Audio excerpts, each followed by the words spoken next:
ผู้ฟังกำลังให้เกียรติรับฟังสถานีวิทยุเจียงใหม่มหานคร FM 107.25 เมกะเฮิรตซ์อันดับต่อจากนี้ไปเจิญอู้จ๋ากำเมืองกับดีเจคำเพชรเจ้า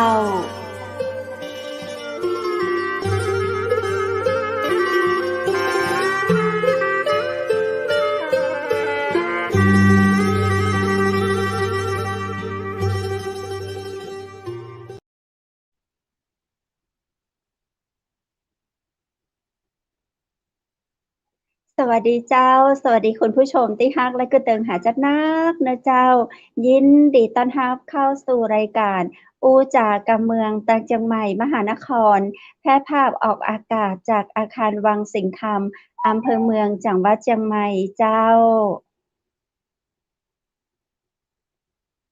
คุณผู้ชมเจ้าปีกับปากับข้าเจ้าดีเจคำเพชรเช่นเคยนะเจ้าในช่วงเวลาดีๆจะอีละเจ้า20 นาฬิกาถึง21 นาฬิกาเจ้าวันนี้วันดีวันพฤหัสบดีเจ้าวันพฤหัสบดีก็มีอะหยังติดีๆนะเจ้ามาฝากมาให้คุณผู้ชมนะเจ้าติดตามรับฟังกันไป1ชั่วโมงในวันนี้รับประกันว่าคุณผู้ชมจะได้สาระดีๆพร้อมกับเรื่องราวดีๆนะเจ้าในวันพฤหัสบดีที่20เดือนธันวาคม2565เจ้าคุณผู้ชมเจ้านอกจากข้าเจ้าดีเจคำเพชรและดีเจวูดทีมงานจังหวัดมหานครมาอู้มาจ๋านำเรื่องราวดีๆมาเสนอคุณผู้ชมแล้วนะเจ้าเราก็ได้มีโอกาสต้อนรับแขก VIP ของเชียงใหม่มหานครเช่นเคยเจ้ามาอู้มาจ๋าร่วมกันซึ่งในวันนี้นั้นได้รับเกียรติจากนักจัดรายการนะเจ้าแล้วก็เป็นช่างเทคนิคเป็นฝ่ายการตลาดและการตรวจสอบสัญญาณของสถานีวิทยุลูกขนุนโอเคเรดิโอ FM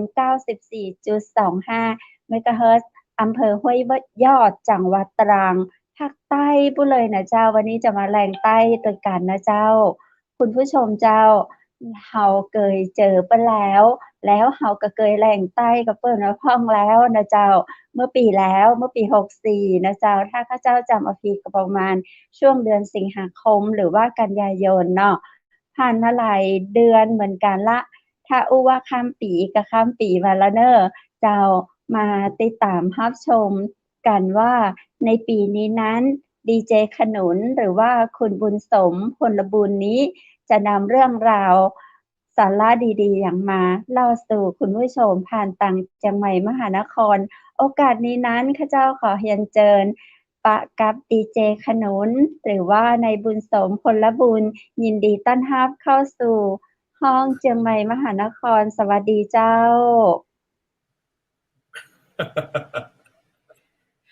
สวัสดีดีเจดีเจดีเจมุดไข้หัวมาไก่เลยอ่ะมีอย่างขำกับเจ้า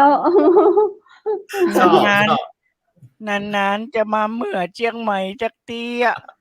วันนี้ตายมาถึงเจียงใหม่แล้วตายถูกชี้เลยว่าจะต้องใจสีฟ้านี่อย่างต้องใส่แว่นตาดำมาเจ้าไม่หรอ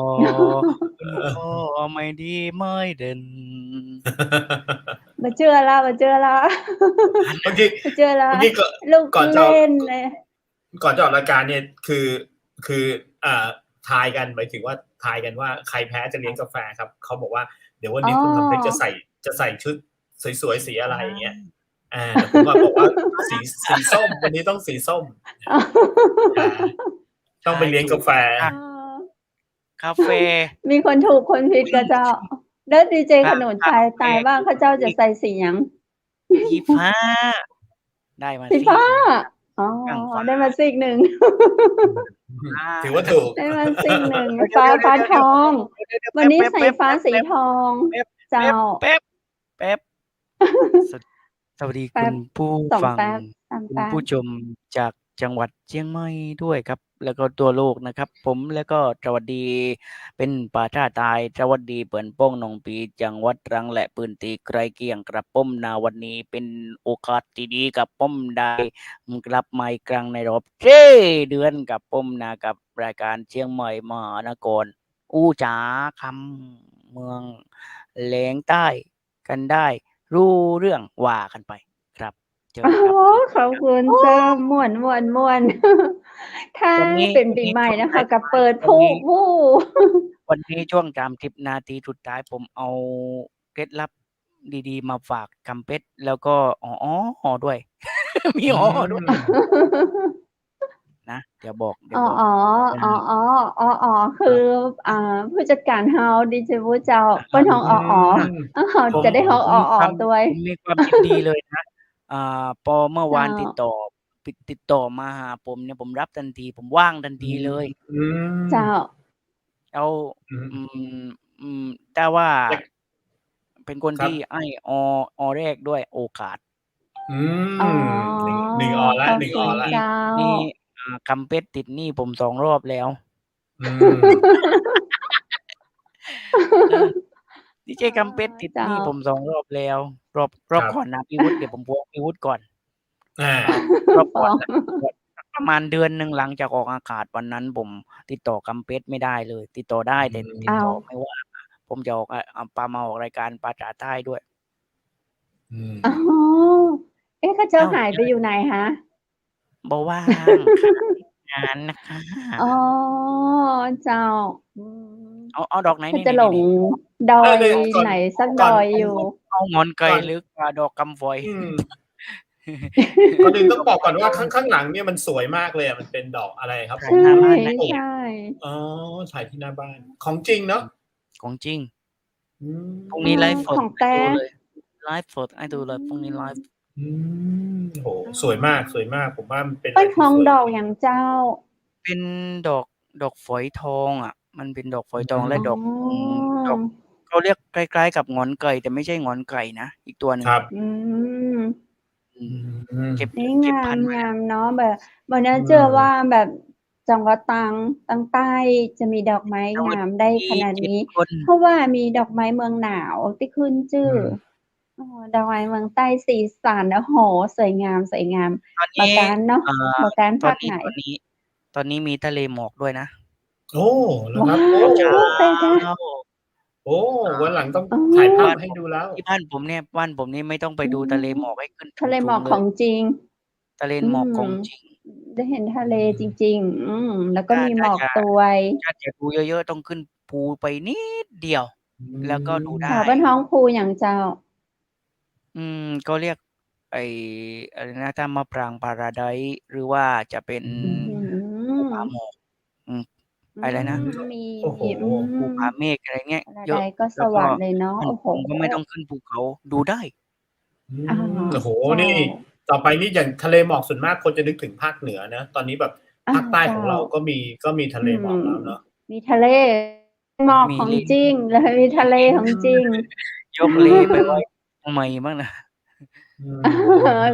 แล้วอารมณ์ดีวันไหนเช้า ๆ ลุกขึ้นมาถ่ายอืม ไลฟ์สดให้ดู ไอ้ อื ดวง ม อา เจ ทิตย์ขึ้น ้า ขึ้นสวย ๆ อ๋อ สวย อืม ที่จริงก็ แต่ ก็ เมื่อ ติดตามอยู่เหมือนกันนะเจ้า อื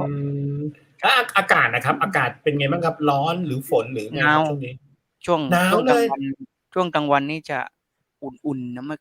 ถึงกับ อ๋ ร้ อ อนอะ อืม เอ ตอน อ ๆ ๆ ประมาณตี สออ๋อ ง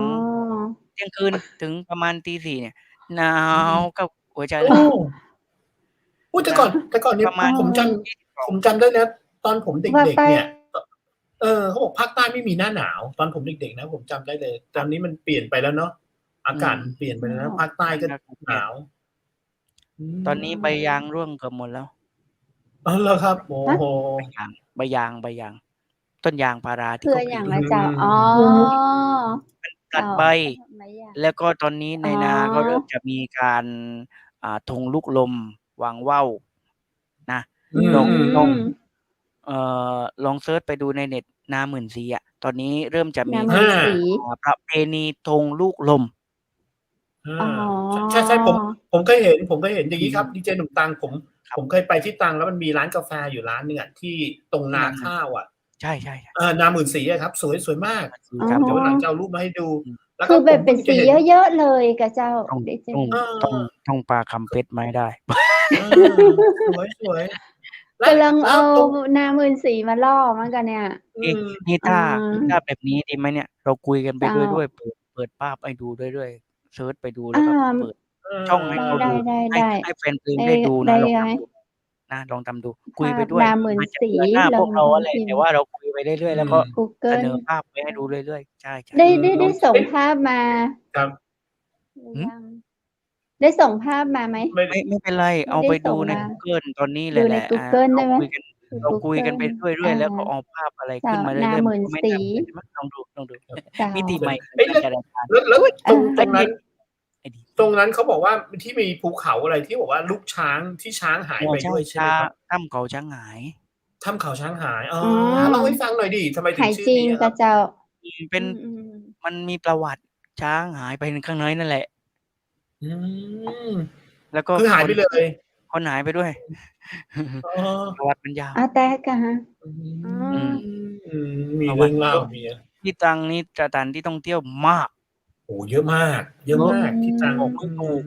วันนี้จะไปไหน อา ต้อง ๆ ป้าแอล เตรียม ป้า ต แอล ัว สักที สักเดือนหนึ่งนะ ถ้ามาตรังต้องมาสักเดือนหนึ่ง อื โอ้โฮ ม น้ำท่วมก็เยอะ เจ้า ทุ่งนาก็เยอะ อ๋ภอ ูเขาก็เยอะ อื แต่ถ้ามาให้ดีต้องมานี่ ที่ เจ้า ลอดท้อง ลอดท้องมังกรที่เขากรอบ อื ลอด ม ท้องมังกร มัน ดี เป็ เจ น พู ถ้ ไปหรือยัง? เอ๊ะ ลอด อ๋อ ท้องมังก เร ป็น ผม ถไม่้ได้ อง ไป ภูเขา 2 ลูกนะ ภูเขา เอ 2 ลูก เจ้า มาเรียงกัน แล้วก็ ลอดไปเลย อ๋อ อื เขาเรียก ม ท้องมังกร อืม อ๋อ อันนี้ ๆ ก็ ๆ อ๋อ เดี๋ยว ก็เป็นสถานที่ ผมรู้สึกว่า เดี๋ยว ผมจะเอามาให้ดู ผมเปิดหน้าแอปอีกอันหนึ่ง คุยไป ครด้ัวย บ เอาไปด้วย เจ้า นะ เราจะไดอื้ดูกัน ม ผู้ชม ให้ จะ ได้ ได้ดู ไป ด้ว แอย ล เออ ด้วยกันเจ้า ใช่ ๆ อืม ใช่ ๆ แต่ ผ ตรังน่าเที่ยว ผม ตรัง หา น่า กุญแจไม่เจอเมื่อกี้ อืม ครับ ฮู้ แต่เขาเจ้าฮู้ว่ามีของกินล้ำ ๆ ตั่วที่เมืองตรัง โอ้ แต่ตอน อืม แต่ตอนนี้คง ไม่มี โอ้โฮ หมูแพงครับ จะมีใครเอามาย่างครับ จะแพงกว่าเดิมไหม? ตอนนี้นะครั อ้า บ ว หมู นะ ย่างเมืองตรัง ตอนนี้ของจริงโล 500 ครับ โอ้โฮ อื หมู ม ย่าง ถ้า นะ ข ครอับ งปลอมเหรอ? โล 500 แล้วครับ อื อืม ม แล้วก็หมู หมูธรรมดา 180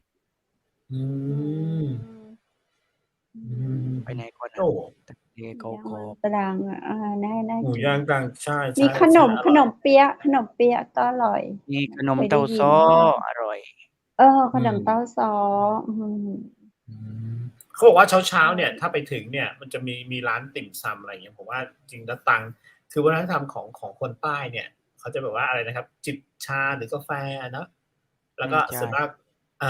ถ้าสมัยก่อนเลยจะจิบกาแฟที่แบบว่า นมข้นหวานอยู่ข้างล่างเนี่ย อืม ซึ่งมันอร่อยมาก มันเป็น ยกล้อ เป็นอะไรที่ เหรอ? อร่อยจริง ๆ แล้วมันเป็นแบบเป็นชั้นอย่างงี้ด้วยนะ ไม่คนให้เข้ากันเหร ไม่ อ? คน ดี ยั เจ ง พูด เรา ยัง ไม่ ไม่คนนะ เหรอ? เขาบอกว่านมกินทีหลังอร่อย เอ ธิดา อ อ๋อ ๆ ใช่ อ๋อ ใช่ คือ เป็น คือ อันนี้เป็เป็น นสูต ทรี่ของคน มีเฉพาะที่เมืองตรัง อืที่เมืองตรัง ม เท่านั้นกะ ทาง เจ้า ทาง เมือง ใต้ ตรัง ครับ เมืองกิน 24 ชั่วโมง กิน อื24 ชั่วโมง ใช่ ม กินตั้ เปิ ง ด แต่ ตลอด ไม่ถูกเลยจะกินตอนไหน หิว อืก็ออกไป อ้ ก วินน แล้วกะเจ้า อืม แต่ผมลดลง 20 กิโลแล้วนะ อ๋อ เจ้า ด้วยวิธีไหนครับเนี่ย ลด ออก กลงด้วยำ วิธีไหน? ลังกาย โอ้ เยี่ยมมากเลย หนึ่งแล้ว ออกกำลังกาย อ๋อ ออกกำลังกาย อ๋อ อืม อันเนี้ยที่บอกใช่ไหมค อ๋ รั อ บ? ใช่ อันนี้ ๆ ๆ อันนี้ งาน อันนี้ ลูก คือ ลม หยังอะเจ้า? งานธงลูกลมครับผม มันจะมีเสียงด้วยเนาะ ติ หือ วิ่ง โว มีเสียง ใช่ ๆ เป็น มีเสียงเลยเวลา เหร ล อ? มมันพัด มัน อะ มีหลายเสียง อ๋อ แล้วแต่เราจะ อ๋อ เคยได้ยินไหมครับ คำเพชร? อืม ที่จังหวัดตรังกะเจ้า ใช่ อืม แล้ ใช ว่ เเฮา อ๊ะ ไปแข่งขันหรือว่าไปช อื ม? ม เราไปชม ถ้าเรามีทุน ก็ อืม รอไปแข่ง ถ้าเรา เอ๊ะ มี แล้ว ทุน ก็ แข่ง ผมถาม ได้ นิดหนึ่งครับ คุณหนุ่มตรังครับ แล้วอย่างนาข้าวของเขาเนี่ย เขาก็ปลูกเพื่อจะขายข้าวด้วยใช่ไหมครับ? นอกจากแบบ ที่นี่ทำ เขเป็าน ทสถานที่ำขท่อ้างวนาเที่ยวแล้ว ปี อืม ถ้า อืทำนาปลังไม่ได้ เพราะม ว่าน้ำไม่พอ แต่ว่าช่วงน้ำหลากเขาท่วมแหละแถวเนี้ย เอาท่วมเป็นน้ำท่วมหมดนะ อื อื ม ม ท่วม ใช่ อยู่ ครับ อำเภอห้วยยอด ห้วยยอด อำเภอ ห้วยยอดนี่ประวัติมาอย่างใดอะเจ้า เป็นห้วยน้ำแล้วก็เป็นยอดภูเขาหรือว่าจะใด เป็นที่สูงอะครับผม แล้วก็น้ำ เจ้า จะไปกองรวมกัน มันจะเป็นแอ่งกระทะ เป็นไหนกันนะ มันก็เลยเป็นเรียกห้วยยอ อ๋ ด อ น้ำไหล อ๋อ น้ำไหล เจ้า ประวัติมันยาว แม่ชื่อแม่น้ำอย่างเจ้า แม่น้ำที่ผ่านก็คือแม่น้ำตรัง แม่น้ำต อ๋ รั อ งมา ชื่อ จาก จั น ง ค หวั ร ด ศรี เล ธร ย รมราช น้ำมันมาจาก อืม นครศรีธรรมราช ภูเขาหลวง เวลามาจากนู่นก็เวลาท่วมนครทุ่งสงประมาณโน้นมันจะท่ว ค ม รับ ห้วยยอดนี่แหละ แล้วก็ไป อื ท่วมตรัง ม อ๋อ แล้วก็ เขาก็จะไห เป็น ลลงมา จังหวัดตรังนี่มันมีจุดรับน้ำอยู่3 ที่ ครับ ที่แรกก็มาจากเขาหลวงนครศรี ใช่ไหม อืม แล้วก็ที่ที่ 2 มาจากนายง ภูเขาบรรทัด เทือกเขาบรรทัดครับผม แล้วก็ อ๋อ จุดที่ 3 ก็มาจากปะเหลียนมันก็รับมาจากแถวเขาบรรทัดนั่นแหละ จุดที่ ครั ปะ บ เหลียน อ๋อ อืม เทือก เว เขา ลา บรร ท่วมก็ ทัด ลำบากหน่อยหนึ่ง อื อื ม ม อ๋อ นี่ก็เป็นตรงนั้นนะครับ อันนี้ วั อั น น นี้ นี้ก็คือที่ว่านาทงตะกี้มันก็เจ้า ใช่ ๆ ครับผ ภาม พ เป็น ตร ดู ง ใกล้ ๆ อันนี้สวย ตรง โอ้ สวยมาก ล สวยมากครับ อืม ตรงนี้ก็ ธง ก็เก็บเกี่ยวกันใกล้จะหมดแล้ว แล้วก็จะมีการวางว่าว อ๋อ แต่ เจ้า อันนี้ไม่ได้ เป็น ประ ฤ มาณ ดูกาลหลัง อัน เก็บ นี้ เกี่ เป็น ย ลู ว กลมเฉย เป็นลูกลม ๆ เฉยๆ อันนี้เป็นลูกลมเฉย ๆ แล้วก็บางคนเนี่ยเขาจะติด เขาเรียกว่า ไอ้เสียงวิง ๆ ที่ อืม ว่าวด้วย อา เขาเรียก ๆ ลู ดี ก เจพูด ลู ว่าก แอ๊ก อ๋อ อืม ก็จะมี มันก็จะดัง เสียงวิว ๆ ๆ สวยเนาะ ใช่ ก็จะม่วน ต้อง เนาะ มาฟัง เออ ต้องมาฟังของจริงนะ มั ต้ น องฟัง ได้ ของ อร จริ รง ถ ใช่ มากเลย แล้วก็ลมเย็น เอ ๆ ด้วย อ แปะไว้ อ๋อ แล้วลมก็เย็นก็เจ้า ลมเ ลมเย็ ย็น น ๆ เป็นลมทะเลหรือว่าลมจา ล ก ม ต้นไมาม้? จากภูเขานั่นแหละครับผม ลม อธรรมชาติ ๋อ มันพัดมา อันเมืองตรังน่าอยู่เนาะ น่าอยู่ แล้ว ค ถ้า รับ อยากจะไปรับ ธรรม น้ำ ชา ทะ ติ เล ดี ตอนนี้มีสถานที่ท่องเที่ยวใหม่ด้วย เหรอค เจ้ รับผม? า ที่หาดเจ้าไหมเนี่ย เขาจะเป็น อ๋อ เขาเรียกว่า ภูเขาแบะช้อย อืม ภูเขา ตอน แบะ นี้ ช เขา ้อ ทาง ย การท่องเที่ยวเนี่ย เขาจะใช้สะพานแพอะ อะไรก็ ครเรัีบ ยกไม่รู้ เป็นวิ่ง ๆ แบบ ผมบอกไม่ถูก ก็พารอบภูเขาเลยนะ อื เดินได้รอบ ม ภูเขาเลย แม่น้ำจะขึ้นไปเท่าไรก็เดินบนสะพานนั้นได้เลย อืม เจ้า ๆ อ๋อ ๆ อืม กำลังจะเป็นสถานที่ หาด ท่องเที่ เจ ยว้ า แห่ง ไห ให ม ม่ หาดเจ้าไหม ชื่อเห เป มื ็ อน น หาดเจ้าไหมที่ หา ระ ด ยอ เจ้าง ไหม ระยองหรือเปล่า? หาดเจ้าไหมตรงนี้จะเป็น เขาเรียกหาดวิวาห์ใต้สมุทร ครับ อ๋อ อ้าว ตรังเขาจะจั ยั ด งต้อง งาน ไปวิวาห์ใต้ จั ส ด มุทร ก๊ะ มาจัดที่ตรังไหม? อ๋อ หาดวิวาห์ หา ค เจ้า รับผ บ่าว ม ก่อน หาเจ้าบ่าวก่อน ไม่ หาเจ้า ไม่ บ่าว ไม่ทัน ไปวิวาห์ใไมต้ ่ทั ส นแล้ว มุ ค ท รั ร บ แล้วเป็นจะใด ไม่ทันแล้ว ไม่ทัน ไม่ทันแล้วเหรอ? ไม่ทันแล้ว ว่ายได้อโยู่ อ้ ดีเจพุทธว่ายได้อยู่ ถ้าเจ้าบ่าวว่ายไม่เป็น เดี๋ยวจะช่วย แล้วเดี๋ยว เมื่อวานดีเจกำเพชรจะไปไหนนะ ไปต่างประเทศเจ้า เหรอ? เรา อ๋อ เมื่อวานเราแอบดูอยู่ด้วย ไปไหน อื นะ จะไป ม พูดภาษาต่างประเทศไง อืม เจ้า อันดีเจ วัน พุ นี้ ทธจะเอาข้าเจ้าไปปล่อยไว้ป ไประ เท ปล่ ศ อย หยัง ค ก รับ เอาไป เพราะ ปล่อยไว้สัก ที่ 3 ตรัง เดือนจะได้อู้ ที่ตรังหา กันฝรั่งได้ ที่ เจ้า ตรังเนี่ยหาชาวต่างประเทศได้เยอะแล้ว อืม ๆ คนไปเที่ยวกันเยอะ มันต้องไปถึงต่างประเทศบ้างเนาะ เที่ยวไม่เยอะเท่าไร ประชากรชาวเมียนมาอยู่ที่ประมาณ อ๋อ 200,000 กว่าคนที่ตรัง ว่า อ๋อ อ้าว นะ กลัวโอไมครอน เดินไปไหนไม่ได้ ผ้าถุงวิ่ง อืม ๆ ๆ แล้วเขาก็ไม่กลับ ตอนนี้เขาก็คงไม่กลับมาแล้วประเทศ แล้ว แถม กับคนในพื้นถิ่นด้วย แถมไปแล้ว ได้เคยต่างประเทศไปเยอะเลยนะ อ๋อ อืม เอ๊ะ อ๋อ แต่ตอนนี้ที่ตรังนี่นักท่องเที่ยวก็กลับมาปกติเหมือนเดิมแล้วใช่ไหมค ครับ รับ คน ก็ เที่ยว? กลับมาปกติ แต่คงมาตรการเหมือนเดิ อื ม ม ยังคุมเข้มอยู่ ใครโทรมา ฝรั่งโทรมา แหมเสียงเพลง ฝ ยังเพ รั่ง ราะ โท เล ร ย มา อืม ถึงใคร ครับ เนี่ย ถึงไหนแล้ว รับโทรศัพท์เลย เคยมาสวัสดีค่ะนี่เคยทูปาพลเหรออ๋อนึกว่าดีนึกว่าใคร ดีเจอ๋อดีเจอ๋ออ๋อนั่นแหละ ใช่ ดีเจอ๋อสุภาพ นึก ร อะไรไม่ออกก็ต้องอ๋อไว้ก่อน อ๋อ ครับแล้วพี่หนุ่มตังตอนนี้ยังจัดรายการวิทยุที่แบบจัดเป็นรายการวิทยุอยู่ไหมครับ รายการวิทยุหลักตอนนี้ไม่แล้วครับ กลับมาทำที่บ้าน เป็นขายของออนไลน์ แล้วก็จัดรายการออนไลน์อยู่ รายการเดิมๆนั่นแหละที่จัดสถานีวิทยุครับ จัด ใช่ ใน ใช่เห็นอะไรนะ เหมือนเราเลยกาแฟ กาแฟ ขาย โกแม็ก ของแม็กก็ขายมีโปรโมชั่น กินด้วยหรือเปล่าเนี่ยกินด้วยหรือเปล่า ด้วย ดีเจกินกาแฟโกแม็กด้วยว่าแรกินตอนเช้าหรือว่าตอนเย็น ก่อนจะขอต้องกินขอคนที่บ้านก่อน ก่อนจะกินต้องของคนที่บ้านก่อนไม่ขอบำรุงสุขภาพให้เลือดลมฉุบฉีดตื่นมาตอนเช้าดื่มได้ ถ้าไม่ทดลองก็เราก็ไม่รู้ว่ากินยังไงจะมาวิธีกินวิธียังไงกินอันนี้ ใช่แล้วทดลองมาแล้วเป็นยังไงทดลองมาแล้วเป็นยังไงโกแม็กเนี่ยโกแม็ก จุดขึ้นเหมือนอยู่บนภูเขาเลยนั้นพูดถึงเรื่องโกแม็กนี่จะบอกให้ฟังเคล็ดลับเจ้าสวนยางพี่น้องเกษตรกรว่างั้นพี่น้องเกษตรกรที่บ้านเนี่ยเขาจะเอาไปผสมกับกาแฟดำอ๋อกาแฟดำเป็นแค่1 ช้อนใช่ไหมกาแฟดำ1 ช้อนใส่น้ำตาลเล็กน้อยแล้วเอาไปกรีดกินแล้วเอาไปทำสวนทำนาทำไร่กินยางไม่ได้อันนู้นล่ะไม่ได้พลังเยอะเลย ไม่ได้นึกถึงเรื่องนู้นล่ะเรื่องนู้นก็ไหวทีหลังเรื่องนู้นคือเรื่องอะไรเรื่องงานคือแบบทำให้สุขภาพร่างกายมีพลังอันนั้นก็เรื่องกรีดยางได้วันละ10 ต้นก็เพิ่มเป็นวันละ20 ต้นแบบนี้เป็นต้นหรือเปล่าไปสวนเพื่อนด้วยแถมไหมเพราะว่าความขยันมันก็ยังคงอยู่แต่ตอนนี้อย่างเรื่องของพวกใบกระท่อมอะไรนี่เขาไม่ได้ผิดกฎหมายแล้วนี่ไม่ได้ผิดกฎหมายแล้วตอนนี้กินกาแฟ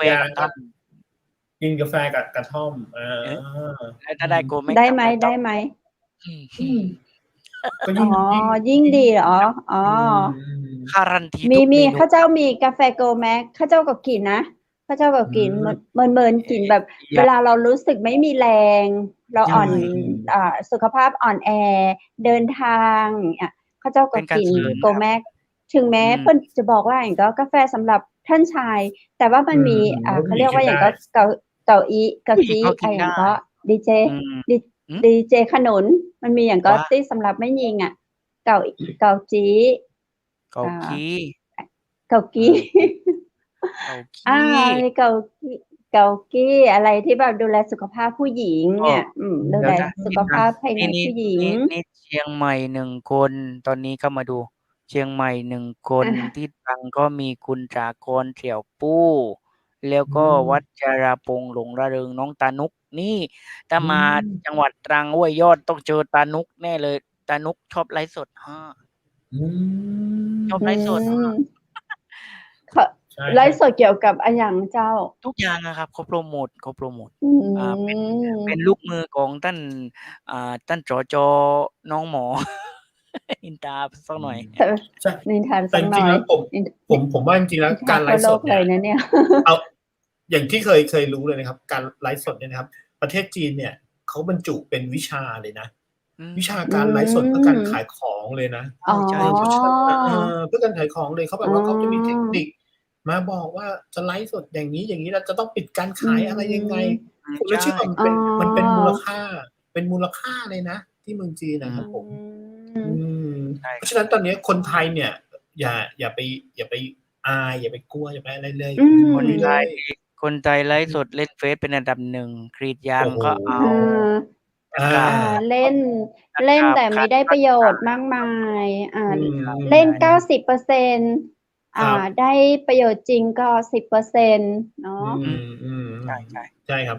ดีเจขนุนไลฟ์สดบ่อยก็เจ้า เห็น ช่วง บ่ นี้ อย เมื่อก่อนจะบ่อย แต่ช่วงนี้จะคือวันละครั้ง น้อย ก็ดี วันละครั้ง แล้ว นี่ไลฟ์เกี่ยวกับอย่างอะเจ้า ราย ไล การ ฟ์ไลฟ์ ขายของ จัดรายการ แต่ ขาย ว่า ของ ถ้าเป็นพวก Story เนี่ยจะลงบ่อย พวกถ่ายรูปเนี่ย ถ่ายรูปพวก ต้น เจ้า ไม้ ดอกไม้ อืม น้อง ๆ ล่าสุด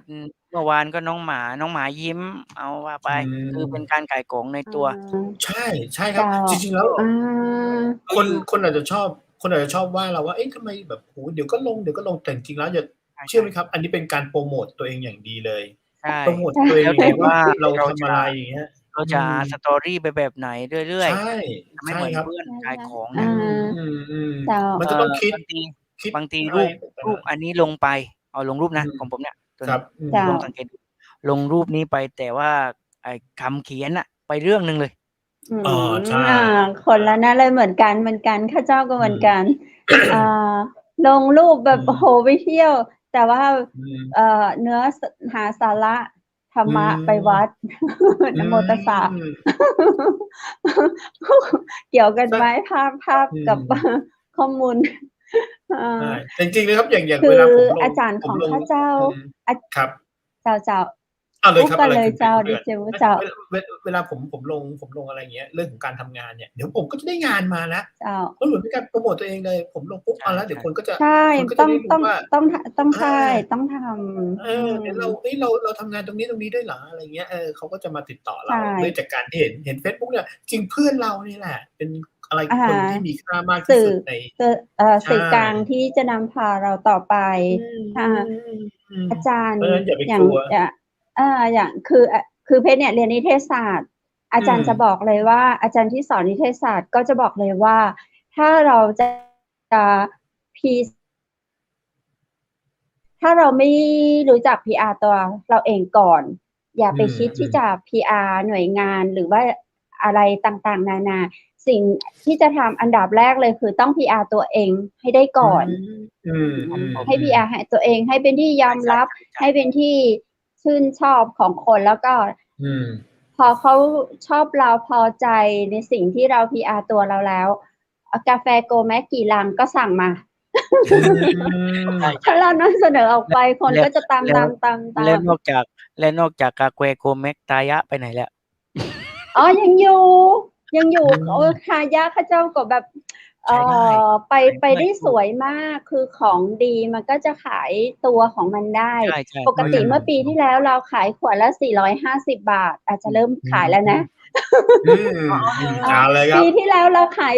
450 บาท แล้วเราก็มีโพรโมชัน 3 ขวด 1,000 บาท แต่มาปีนี้เราขายขวดละ 500 ครับ คนก็ยังซื้อ คนก็ยังตาม ใช่ คนก็ยัง นี่ก็ ฟรี เพิ่ง ไหม? รับโพรโมชันมาค่ะ 500 ส่งฟรี ใช ไหม? ่ ถ้าไม่เชื่อเข้าไปคลิกดูในมูมอ ใช่เปล่า ดีเจขนุนลงมูมอกับเขายัง เขามีขายในมูมอ ทายะเนี่ย เขาก็ขายขวดละ 500 เจ้า ดีเจขนุนเนี่ย อยู่อะไรนะ ทายะกับดีเจคำเพชร อ๋อ เหรอครับ ต ผม เขาพาไปถ่ายนู่น ไปถ่ายทำถึงญี่ปุ่น แต่ดีเจขนุนหลุดยังไงก็ไม่รู้ จะพาไปญี่ปุ่นด้วยไม่ยอมไป ไม่เอา อ้าว ทำไมล่ะครับ? กลัว สึ หิ นามิ มะ หลายปีแล้ว ประมาณ 2 ปีได้มั้งเนาะ 2-3 ปีก่อนโควิดมา ไม่งั้นก็ไม่ได้ไป เสีย แบบ ดาย คือ ฮะ? เสียดายจังไม่ได้ไปด้วย โควิด พอไม่ตอนนั้นยังไม่มีเลยโควิดยังไม่มี แล้วไปประมาณปี 17 หรือว่าปี 18 โควิดเนี่ยมันมา 19 พอเราไปถึงญี่ปุ่นเนี่ย เขาก็จะมีแข่ง เขาก็จะมีแข่งถ่ายภาพแบบถ่ายเป็นพรีเซนเตอร์ของทายะ แล้วใครแบบว่าถ่ายภาพเป็นพรีเซนเตอร์กับทายะที่ญี่ปุ่นเนี่ย ก็จะได้รางวัลอีกจากพี่เบบีข้าเจ้าได้ข้าเจ้าคว้าทุกรางวัล แข่งทุกสนาม เมื่อก่อนเนี่ยมันช่วงสักปี 2 ปีมันไม่ว่างไง ต้องอยู่สถานีวิทยุ เจ้า อิสระพอสมควร ตอนเนี้ยไผ่กับอิสระละ เพราะมันโควิดอ่ะ ครับ มันไม่ค่อย ใช่ มี ใช่ อะไร ใช่ ทุกคน ไม่ ก็ ใช่ อิสระแต่ว่าเราไม่สามารถที่จะทำอะไรได้มากไปกว่าการคุยกันแบบนี้ ใช่ใช่แต่ เรา ใกล้ ไป ละ ญี่ปุ่น ใกล้ ได้ไหมตอนนี้เราไปญี่ปุ่น อืม ยากแล้วนะดีเจขนุน อืม ไปยาก ต้องรอ แต่ใกล้แล้วนะใกล้แล้วนะเท่าที่ติดตามข่าวมาดูอย่างเงี้ยครับผมว่ามันใกล้จะจบจริงๆ โอ้ แล้ว ย ล่ะ เสียงฟ้าร้อง อุ๊ยเหรอ เสียงฟ้าร้อง ฝนตกหลงฤดู แล้ว ฝนหลง เสีย ฤ ง ดู ฟ้าร้องที่เชียงใหม่กับตรังร้องเหมือนกันไหม? พี่ตามฝนร้องฝนร้องยังไงฟ้าร้องยังไงร้องให้ฟังหน่อยร้องให้ฟังหน่อยอยากฟัง ที่ตรังเหรอ? ค่ะเจ้า ตรังไง อ๋อ โอ้โฮ ร้องเหมือนรถมอเตอร์ไซค์บึ้นเลยนะเนี่ย ตอนเย็นๆเนี่ยก็ ฟ้า จัดรายการ ฟ้า ตอน เชียง เย็น ใหม่ ๆ ก็ ฮ้องม่วนเจ้า ฟ้าเชียงใหม่ฮ้องม่วน ช่าง ดีเจขนุนเจ้า อย่างดีเจอันฟ้าฮ้องก็ม่วน ฟ้าฮ้องม่วนเจ้า แล้วติดต่อผมหลายวันแล้วยังเนี่ย? ติดต่อหลายวันแล้ว วันนี้คือเกียรติเกียรตินี่เข้าใจคำว่าเกียรติก็เจ้า เกียรติก็แปลว่างอน เครียด เกียรติ เแปลว่างอน วันนี้งอนฮื้อดีเจขนุน ผมได้ เพราะ รับ ว่า การติดต่อตั้งแต่เมื่อวานเอง แต่ คื ว่า อจะบอกว่าได้รับการติดต่อเมื่อวานนี้คือนี่คือ VIP Double VIP ขอบคุณครับ ใช่ไหม เพราะว่าปกติแล้วเนี่ยถ้าติดต่อเนี่ยดีเจขนุนจะเห็นว่าเขารอคิวกันเป็นเดือนกว่าจะมาออกรายการ รอจนบางคนแบบเบื่อจนลืมเรื่องแบบจะคุยไปแล้วนะ ทำไมคิวของผมตั้งปีหน้าอะไรอย่างเงี้ย ตั้งเดือนหน้า2เดือน อันนี้คือแบบ โอ้โฮ ติดต่อเมื่อวานวันนี้ได้ออกรายการนี่ Double VIP ขอบคุณมาก คุณที่ให้โอกาส ใช่ไหม? ในการ ค่ะ สร้างสรรค์ แล้วก็ส เสี นั ย บ ง ส หัว นุน เราะและรอยยิ้ม แถมมาช่วยขายด้วยนะเนี่ย มาขายทายะ มาขายอะไรนะ กาแฟ Go Max ช่วยดีเจขนุน มีไปขายด้วย ไห ไห น ม? ๆ มีอันนั้นไหม มีขวดทายะหรือว่า Go Max ไหม? แต่ Go Max ของเราท้ายรายการเรามีนะ ในสปอร์ตเรามีเนาะ ดีเจวุฒิ ใช่ ก็ ครับ ใช่ เขาเป็นสปอนเซอร์เราอยู่ ไปหยิบมาแล้ว เดี๋ยวจะเอามาแจกเราคนละขวด ทายะนะ ดีเจวุฒิ ครับ มันจะเป็น คือเขาเรียกว่าอะไรอะ ผสมผสานในยุคของจีนสมัยเซี่ยวหลินดัง ๆ ที่ว่าเซี่ยวหลินดัง ๆ แล้วก็เวลาเขามีการต่อสู้มีอะไรอย่างเงี้ยใช่ไหมคะ กำลังภายในอะไรเงี้ย บาดเจ็บมาเขาจะใช้ตัวนี้รักษา เมื่อก่อนจะเป็นความลับจากวัดเซี่ยวหลิน แต่อย่างว่าในปัจจุบันในยุคนี้อะมันไม่มีอะไรที่เป็นความลับ เขาก็เอามาเปิดเผย อันนี้ คือ อันนี้ โกโก้ โกโก้ ผงอะไรเจ้า? กินแล้วหายเครียด ใช่ ๆ ๆ สบู่ โกโก้กินแล้วหายเครียด โก ใช่เปล่า? โก้ นี่ โกโก้ นี่ สบู่ ผง Go Max โกโก้ ไม่ใช่ ยังไง Go ครับ Max โกโก้ โก โม โก้ โรเอยะ อ๋อ ของอีกบริษัทหนึ่ง อ๋อ โฆษณาได้ไหม? ให้ดูเฉย โก ๆ ก็ได้ โก้ ไม่ต้ ดี องพูด นะ เลย โกโก้ดี ใช่ โกโก้บำรุงสุขภาพ เป็ ดี น ข้าเจ้าก็ เป็น ชอบกิน ผม โก กิน โก้ วันละ อ 2 ยู่ ซอง ผมกินวันละ 2 ซอง โกโก้ อ้าว โมโรเอยะ โฆษณาได้ ใช่ เดี๋ยวส่งให้ดีเจวุฒิกับดีเจคำเพชรด้วย อ้าว ให้ดูได้ ดูเฉย ๆ แต่ว่าไม่บอกบริษัทนี้ครับ เพราะว่า ถ้าว่าบอกก็เนี่ย Go Max Coffee นี่ไง Go Max ใช่ ดีเจวุฒิอันนี้ดีมาก อันนี้ดีมาก ๆ คือ ครับ คือช่วย ที่ทาง ใน การ เรื่องของเลือดฉูบฉีดเนาะในร่างกาย ใครที่กลัวเป็นอัมพฤกษ์ อัมพาต อะไรอย่างเงี้ย แนะนำ Go Max เพราะว่าเขาจะไปช่วยให้เลือดลมของเราแบบฉูบฉีด ใครที่เป็นแบบไขมันอุดตัน เลือดเดินช้า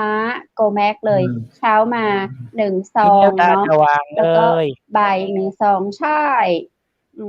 ยิ่งเป็นผู้ชายเนี่ยแบบ ดีเจวุฒิ กระตุ้นร่างกายได้แบบ 15 นาที ไม่รู้นะ 15 นาที นี่เป็นผู้หญิง 15 นาที 15 นาที ก่อนที่จะไป 15 นาทีหมดถ้วย ออกกำลังกาย 15 นาที กินแล้ว ได้ผลไว 15 นาที ใช่ ขายดีมาก จะ ดี ไปทำ ดี ภาร เจ กิจ ขนุน เมื่อก่อน อืม เรามีอะไรนะ เวลาเราออกงาน Organize ออกงานอีเวนต์ อืม เราจะไป ครับ ตั้งบูธ เราจะไปตั้งบูธชิมฟรี โอ้โฮ อืม คือ ใช่ ผู้ชา พอย ชิมฟรี จะ คน แบบ เยอะนะ ชิม อืม ชิมฟรี แล้วเขาก็จะซื้อกลับบ้านอะ เขาจะซื้อ ใช่ แบบเยอะ ขายดี ครับ มาก ขายดี ครับ เพราะว่าคือ อืม ของเขาดีจริงไง ก็ต้องให้เขาชิมฟรีก่อน ชิม ครับ แก้วเล็ก ๆ ก็แค่ชิมแก้วเล็ก ๆ อะ ช้อน เขา 2 ก็ยั ช้ ง อน รู้สึก เขายังรู้สึกได้แบบ โอ้โฮ กระชุ่มกระชวย อืม แล้วถ้าเขากินหมดซองล่ะ อย่างเงี้ยค่ะ แล้วก็ ยิ่งดี ส่วนผสมของเขาอะเป็นสมุนไพรล้วน ๆ เลยเนาะ เขา ใ เป็นสมุนไพ ช่ ร ๆ แบบไม่มีน้ำตาล ไม่มี อืม อะไรอย่างงี้ เขาใช้แบบ อืม ไม่มีครีมเทียม ไม่มี อืม ไขมันทราน ไม่มีอะไร ใช่ ที่เป็นส่วนผสมที่ไม่ดีต่อสุขภาพในร่างกาย ค ไม่ รับ มี เขาเป็นส่วนผสมอย่าง ตัวเขา ส่วนผสมของเขา อะไรนะ เจ้าของเขาคุณแอร์เนาะ บอกเรา อื ว่า ม สั่งจากประเทศจีน อย่างอะไรอะ อื ที่ ม ทำให้มีพลังเนี่ย ครับ กิโล ถั หนึ ง่ ง เช่า ตั้ง 3-4 ห ครั มื่ บ น ใช่ ๆ ๆ ถัง ถั เช่าง ข เช่า องจริง อืม ถังเช่าของจริงค่ะ กิโลกรัมละ 3-4 หมื่น มาเป็นส่วนผสมให้ ไม่ใช่ถัง ใช เช่า ่ นะ ส่วน ถั ผ ง สม เฮ้เช่า นั่นแหละ เ เอามาจาก ขา จีน เฮ้เช่า ใช่ ๆ ผ เขา สมชื่ออะไร เขาสั่งมาแบบ กิโลหนึ่งก็แพง อะไรอย่างเงี้ย นี่แบบ อืม เป็นส่วนผ ก็ ส เป็น ม ส่วน ที ผ่ ส ดี ม ก็อย่างที่เชียงใหม่ หรือว่าที่แม่ฮ่องสอนนะ ดีเจ ข ครับ นุน ถ้าเวลาสินค้าตัวนี้หมดปุ๊บอะ ทางร้านเขาจะบอกเราทันทีเลย บอกว่า อื เนี่ย ม ผู้ชาย ผู้ชายทางแม่เสลียง ทางเชียงใหม่ วันนี้มาโฆษณา เราเล่าสู่กันฟัง ไม่ได้โฆษณา ใช่ ผู้ ๆ ๆ ผู้ชายทางเชียงใหม่ ทางแม่เสลียง คือ วาง ทำ ไว้ทั้ งาง วัน น ไม่ไหว อะไรอย่างเงี้ย อืม อยากพักผ่อน อยากนอน ขี้เกียจ อะไรอย่างเงี้ย ไม่ได้ดื่ม เริ่มขี้เกียจ อะไรอย่างเงี้ย อืม ขาด ครับ ไม่ได้ ต้องพกไว้ ไม่แน่ใจ คือจริง ๆ แล้วคุณวุฒิเคยเจอคุณแอร์ แต่ อ๋อ พลาดกัน ครับ ครั้งหนึ่ง เกือบได้เจอค่ะ อื ถ้าเจอคุณแอร์ ม เขาจะแจกให้แบบไปชิม ไปกล่องเลย ครับ ผม ใจ ไม่ ดี ผม ใจ ผม ดี ว่า ค่ะ อย่างที่บอกว่า บางอย่างนี้ถ้าทำให้เส้นเลือดมันเดินดีอะนะ มันจะเป็นผลต่อ ใช ร่างกายดีด้วย ใช่ค่ะ เหมือน ใช่ อย่างที่เคยบอกเหมือนท่อน้ำอะ ถ้าท่อน้ำเนี่ยมันมีอะไรที่ไปอุดตันอะนะครับ อุดตัน มันก็จะ ไข เดิน มัน เลื อุ อ ด ด ตัน อะไรพ เลือ ว ด ก มันก็ เนี้ จะเดิ ย นไม่ดี อย่างเงี้ยครับ ใช่ แต่ถ้าเกิดแบบ ค่ะ มันไม่มีอะไรอุดตัน มันจะวิ่งแบบปื๊ดเลย ใช่ เลือดเดิน ใช ดี ่ เนี่ย มันจะแบบไปได้เร็ว จริง ใช่ ๆ สำคัญมากจริง ๆ แล้วเรื่องสุขภาพสำคัญ ใช่ ใช่ ก็ตอนที่ให้ชิมฟรี เดี๋ยวเล่าประส ครับ บ การณ์ที่เต็นท์ให้ฟัง คือ อืม คือทีมงานมาเล่าให้ฟังอีกที ทีมงานบอกว่า ก็มี ระดับเป็นนายก อะไรอย่างเงี้ยเนาะ นายกในท้องถิ่น นายกในพื้นที่ ให้เขา ครั ชิ บ มฟรี แล้วเขาก็มาบอกน้อง ๆ ที่จัดงานอะ ครั ที่ บ บูธงาน บอกว่า น้อง ๆ พี่เป็นอะไรก็ไม่รู้ น้องเอาอะไรให้พี่ดื่มเนี่ย พี่รู้สึกแบบ อืม กระชุ่มกระช กระช วย วย มีเลือดฝาดขึ้นหน้า แบบ สีชมพู แก้มแดงเชียว แก้ม ผู้ชาย ช นะ ม ผู้ พู ชาย เลย ผู้ชายนะ ผู้ชาย อะไรอย่างเงี้ย แบบ แสดงว่าเลือดลมมันเดิ น้อน ง ดีขึ้น ใช่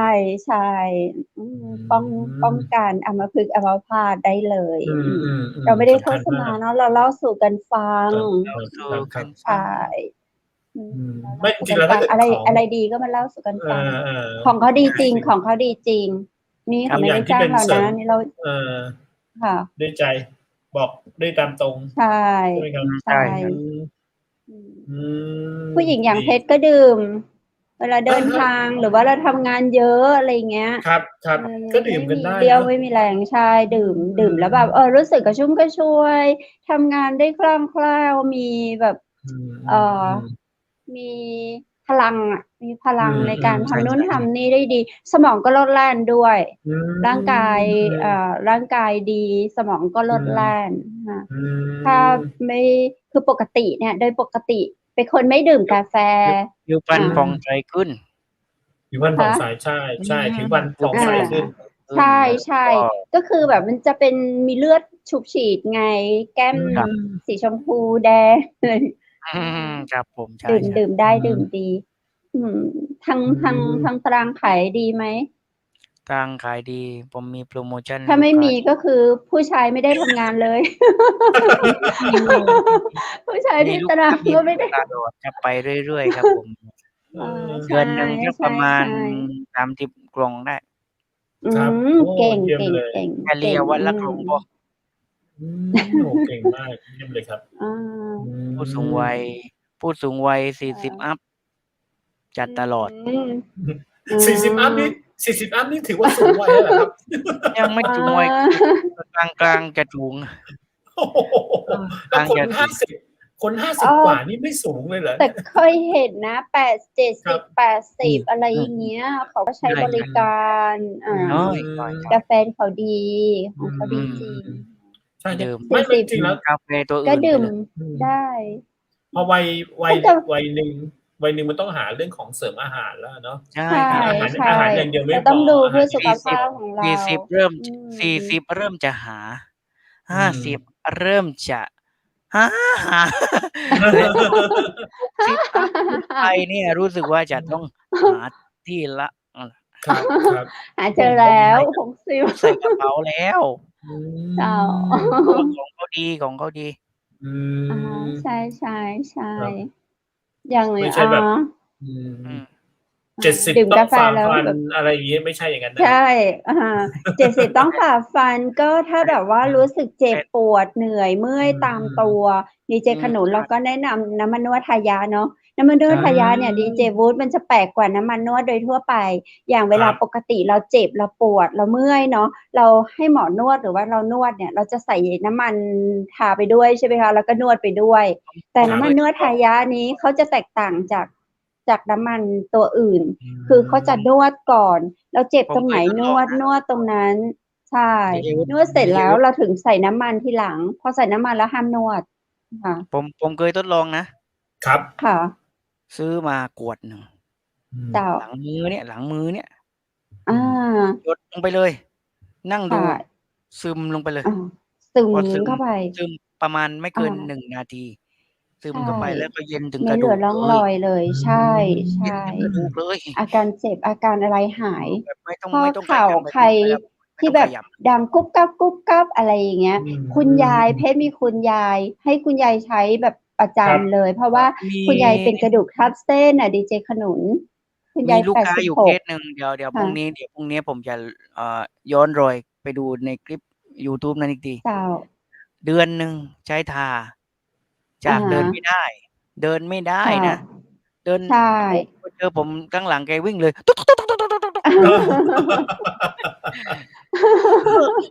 จริง จริง จริง ลูกขนมมา เพราะ แล้ว ว่า ได้แล้วว่ะ ใช่ คือของเขาดีจริง ดีเจวูดเจ้า ของเขาดีจริง ติดตามล่าสุดตอนนี้เดินได้แบบลูกหลานไม่ต้องไปยุ่งเลย โอ้โหดีมาก แสดงว่าดีจริง แต่คือรู้สึกไม่ค่อยแฮปปี้อยู่อย่างหนึ่งคือ เวลาเราให้คุณยายหรือว่าให้คุณแม่อะไรเงี้ยเขาจะชอบแบบใช้นิดเดียว พูดตามภาษาไทยคือแบบกลัวหมดขี้เหนียว กลัวหมดกลัวเปลือง กลัวหมดกลัวเปลืองอะไรเงี้ย แล้วเราก็จะบอกว่าคือถ้าใส่นิดเดียวอ่ะ มันจะอยู่แค่ผิวหนังไง ดีเจวูดมันจะอยู่แค่ผิวหนัง แต่น้ำมันนวดทายะเนี่ย เราต้องการให้ซึมเข้าไปถึงกระดูกอย่างที่ดีเจขนุนพูดเมื่อกี้ว่าซึมเข้าไปถึงกระดูกเลยนั่นน่ะคือได้ประสิทธิภาพได้ผลจริงค่ะบางคนจะใช้แค่ใช้ทาข้างนอกเนี้ยคือมันเปลืองอันนั้นน่ะเปลืองจริง เพราะว่าไม่ได้ประโยชน์เลย คุณทาได้แค่ผิวหนังไม่ได้ซึมเข้าไปอยู่ในกระดูกแนะนำให้ใช้หลายๆคนเนาะที่จะผ่าตัดกระดูกทับเส้นอะไรอย่างเงี้ยพอลองมาใช้ตัวนี้เขาก็ต้องผ่าไม่ต้องผ่าเป็นพังผืดอะไรอย่างเงี้ยคนเป็นพังผืดตามมือตามอะไรอย่างเงี้ยเขาก็ใช้น้ำมันนวดทายะนวดก่อนเนาะนวดให้มันนุ่มหน่อยแล้วก็ใส่น้ำมันทายะเข้าไปพอใส่น้ำมันแล้วเราไม่ต้องทำอะไรตัวยาจะทำปฏิกิริยาดูแล ในส่วนที่มันใช่เขาไปทำหน้าที่ของเขาเองแต่ไม่ต้อง แป๊บ ทำอะไร เดียว45 นาทีแล้ว ใช่ โอ้ เวลาจะรีบไปไหนเนี่ย คุณวุฒิ ครับ 0.25 ไมครอน เล็กมากอ่ะ 0.2 ใช่ไหมฝุ่นละออง เรายังมองไม่เห็นเลยที่มันเป็นพิษที่กรุงเทพ 0.2 ใช่ไหมคะ 0.2 แต่นี้ 0.25 โอ้เล็กเข้าไปใหญ่เลย 0.25 ใช่ ซึมเข้าไปแบบ เขามีส่วนผสมที่ไม่ชอบอะไรนะเลือดมังกรอะไรอย่างเงี้ยเนาะ อ๋อครับ แล้วมันเป็นแบบสูตรลับจากสมัยวัดเซาหลิน ที่ว่าเป็นความลับ แต่เดี๋ยวนี้ความลับไม่เหลือแล้วมาถึงประเทศไทยนี่ความลับไม่เหลือ แชร์ต่อโฆษณาบอกต่อของดีต้องบอก ประ ต่ เท อ ศไทยนี่จะมาเรือ ไม่เหลือความลับ แต่ เรา ก่อนพวกนี้ใช่แต่ก่อนพวกนี้เป็นวิชาเลยนะ เป็นวิชาที่แบบว่า ใช่ สูตรลับเนี่ย ทุกคนจะเก็บไว้อย่างดีเลยนะ ใช่เนี่ยคือสูตรลับจากวัดเซาหลินเลยเนาะตอนยุคที่เขาแบบเฟื่องฟู ใช่ก็เพราะสูตรลับนี่แหละหมอเลยได้ตังค์เราไปเยอะเนาะ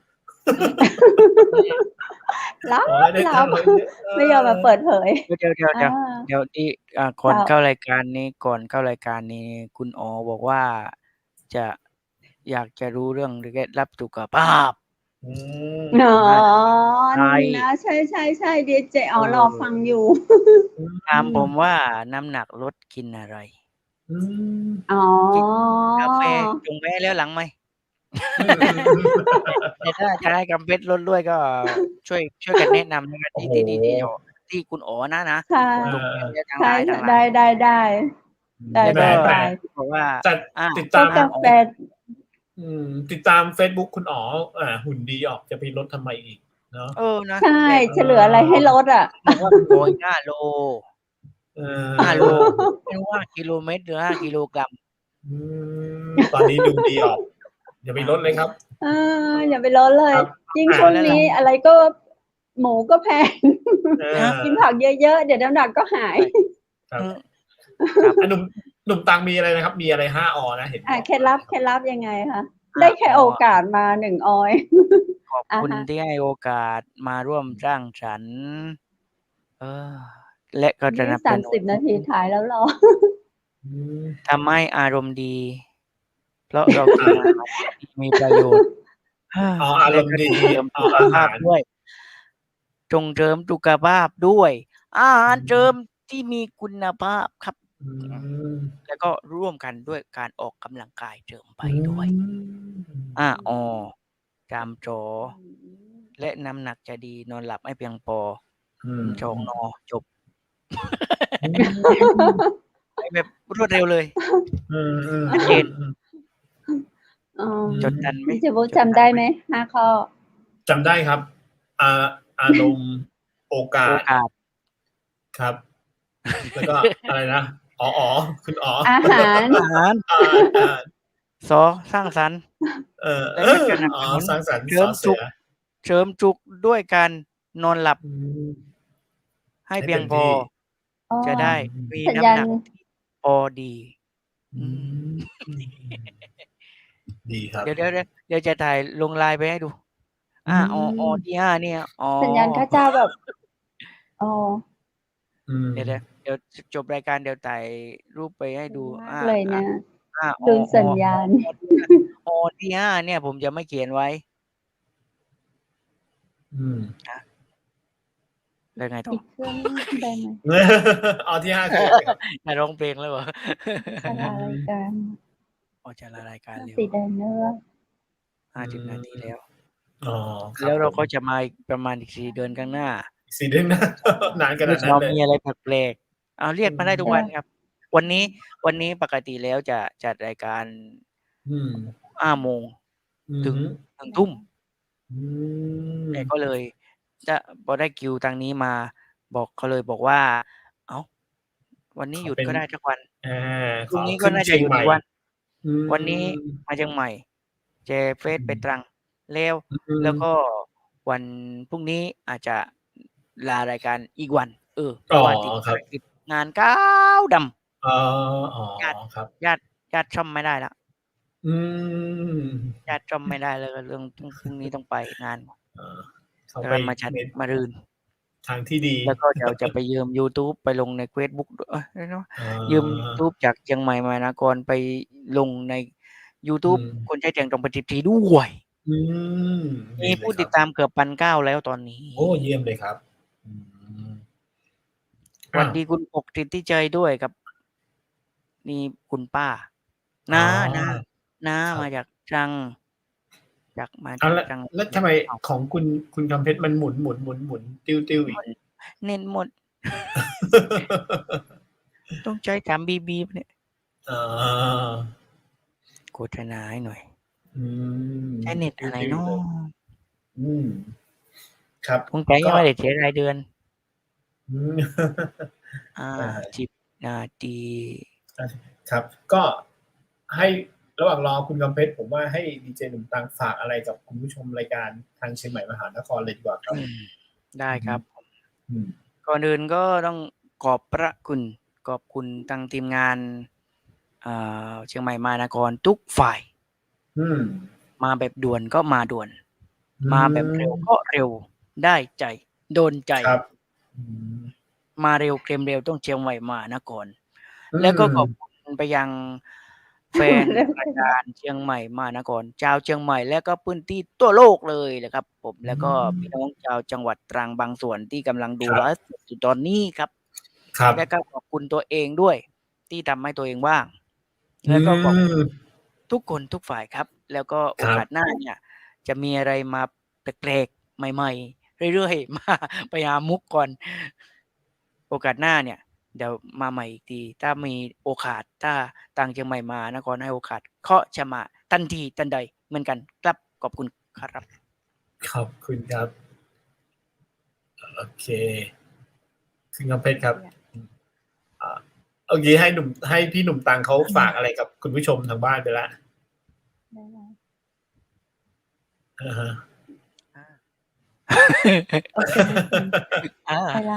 ขอบคุณดีเจบูได้ยินเสียงไหมเจ้าได้ยินครับผมโอเคงั้นวันนี้ขอบคุณพี่หนุ่มตังมากเลยนะครับผมอุตส่าห์แบบดีเจขนุนได้ยินเสียงคุณคำเพชรโอเคไหมดีเจขนุนครับแล้วเดี๋ยวเราจะมาเอาไปแล้ว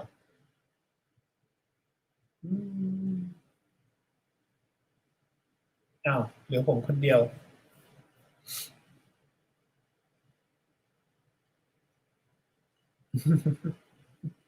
ทิ้งกันไปหมดเลย2 คนเหลือผมคนเดียวแล้วครับโอเคเหลือผมคนเดียวงั้นผมขอบคุณ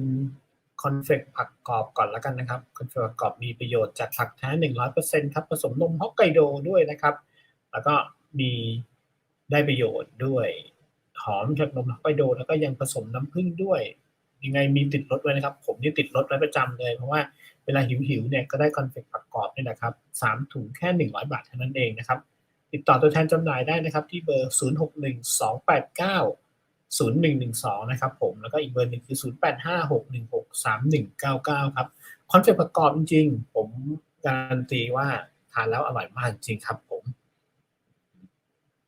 แล้วดีเจคำเพชรไม่อยู่ไม่เป็นไรผมขอบคุณโรงแรมแม่เสลียงเวียงงามนะครับโทรนะครับ0536214444นะครับแม่เสลียงเวียงงามนะครับต้องจองนะครับจริงๆแล้วอย่างที่บอกว่าที่เราย้ำเบอร์ไปเนี่ยผมว่าต้องจองเลยถ้าไม่จองปุ๊บเนี่ยคุณจะมาดุมๆหาที่พักอะไรอย่างเงี้ยผมว่าอาจจะมีโอกาสที่แบบไม่ได้นอนสถานที่สวยๆอย่างโรงแรมแม่เสลียงนะครับผมแล้วก็ชุดคุณคำเพชรอย่างวันนี้ที่เรามาดูกันชุดสวยๆครับผมก็จากร้านนะครับผมผ้าไทยนะครับก็มีชุดสวยๆนะครับผมจำเบอร์ไม่ได้จริงๆครับผมนะครับตอนนี้คุณคำเพชรก็ไม่ได้เข้ามาอีกแล้วงั้นไงวันนี้ผมลาคุณผู้ชมเลยแล้วกันมาแล้วคุณคำเพชรมาแล้วครับคุณคำเพชรมาแล้วผมขอบคุณผ้าสวยๆนะครับครับเอาเลยครับคุณกำเพชรขอบคุณผ้าสวยๆทีครับจะนั่งเจ้า อ้าวก่อนอื่นก็เจ้าขอสุมาขออภัยนะเจ้าแล้วก็ขอขอบคุณดีเจขนุนนักๆนะเจ้าขออภัยตัวขออภัยดีเจบูและคุณผู้ชมทุกคนทุกท่านนะเจ้ากับช่วงสุดท้ายของรายการเชียงใหม่มหานครเนาะฝนตกฟ้าห้องเจ้าอินเทอร์เน็ตก็ขาดหลุดไปพยายามเปลี่ยนเครื่อง3เครื่องเปลี่ยนเปิ้นห้องอินเทอร์เน็ต3ค่ายแล้วเจ้าเพื่อคุณผู้ชมเจ้าข้าเจ้าขอขอบคุณชุดผ้าพื้นเมืองชุดไทยใหญ่ตังอำเภอแม่เสลียงนะเจ้าสามารถติดต่อสอบถามได้ที่0826166889เจ้าบริการให้เจ้าและขายปลีกและขายส่งตัวยนะเจ้าขอบคุณคุณผู้ชมที่ฮักและก็ตึงหาจัดนักนะเจ้าจะได้ในค่ำคืนวันนี้ก็ขอกับสุมาอภัยกันแหมกรรมเนาะซึ่งเฮาจะปิกมาป้ากันแหมเตื้อก็คือวันจันทร์หน้านะเจ้าในวันพฤหัสบดีนี้ก็จะเป็นในช่วงม่วนๆนะเจ้าอู้จ๋ากับอู้ไปเรื่อยกับดีเจนะเจ้าดีเจอู้ไปเรื่อยได้สาระคุณผู้ชมจับเอาสาระม่วนๆกับดีเจก็คือวันนี้ได้มีความสุขได้ไขหัวได้รู้เรื่องราวต่างจังหวัดตรังพอประมาณนึงนะเจ้ากับสาระดีๆเรื่องของน้ำมันนวดทายาทแล้วก็กาแฟตัวเนาะเพื่อสุขภาพมาเล่าสู่กันฟังในวันนี้ถ้าคุณผู้ชมท่านใดสนใจก็สอบถามได้ที่ทีมงานจังใหม่มหานครนะเจ้าในวันนี้ก็คงต้องขอลากันตะอี้แล้วนะเจ้าปะกันใหม่ในวันจันทร์หน้าสำหรับค่ำคืนนี้ขอให้คุณผู้ชมทุกคนทุกท่านนอนหลับฝันดีราตรีสวัสดิ์เจ้าสวัสดีครับ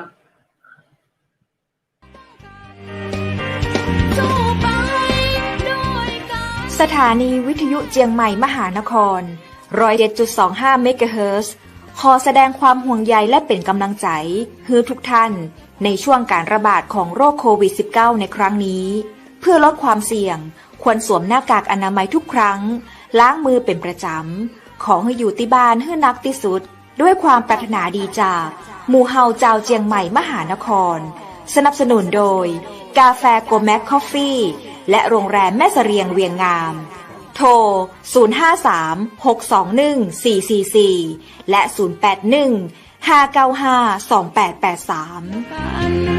เราจะฝ่าฟันวิกฤตนี้